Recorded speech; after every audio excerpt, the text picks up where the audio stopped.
Hallo, ich sehe, du brauchst neues Wissen, um die Welt zu retten. Falls du mich noch nicht kennst, ich bin Newton, Sir Isaac Newton, Erfinder, Entdecker und Visionär. Folge mir und ich zeige dir meine Erkenntnisse über starre Körper. Meine KollegInnen fanden meine Idee damals total irrsinnig, dass von einem Körper Kraft ausgeht. Tja, wie du siehst, lag ich mit meinen Hypothesen richtig. Und deshalb zeige ich dir heute auch, was es mit starren Körpern auf sich hat und wie du diese Erkenntnisse in der Mechanik nutzen kannst. Schau dir zunächst diesen Nagel hier an. Es handelt sich dabei um einen Gumminagel, den du im Scherzartikelladen um die Ecke besorgen kannst. Stell dir nun vor, wie deine nichtsahnende Mitbewohnerin versucht, den Gumminagel in die Wand zu schlagen. Du Schelm, was wird wohl passieren? Der Gumminagel wird sich stark verformen und deine Mitbewohnerin zum Staunen bringen. Der Gumminagel ist nämlich kein starrer Körper. Anders sieht es mit einem Stahlnagel aus. Wird dieser in die Wand geschlagen, verformt er sich nicht. Die Kraft des Hammers wird also auf den Nagel übertragen und zack ist er in der Wand. Deshalb kann der Stahlnagel auch als starrer Körper betrachtet werden. Lass uns das mal genauer anschauen.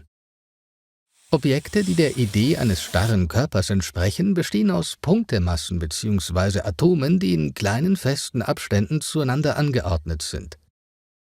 Dieses Punktegitter hat wenige bis gar keine Lücken und starke Verbindungen, sodass es sich bei Krafteinwirkung kaum oder gar nicht verformt. Dieses Phänomen ist immer auch vom Material abhängig. Edelstahl zum Beispiel hat eine hohe Festigkeit. Gummi hingegen besteht aus langen, weitmaschig vernetzten Molekülketten, die bei Krafteinwirkung die Energie nutzen, um sich zu dehnen. Übrigens, die Vorüberlegungen zum Thema Masse und Körper gehen auf mich zurück. Auch damals war ich in der Fachwelt bereits ein hoch anerkannter Wissenschaftler. Merke dir also, dass starre Körper Objekte sind, die sich trotz Krafteinwirkungen nicht verformen. Neben dem Nagel ist auch der Kopf des Hammers ein starrer Körper, denn auch er verändert seine Form im Idealfall nicht. Aber Obacht!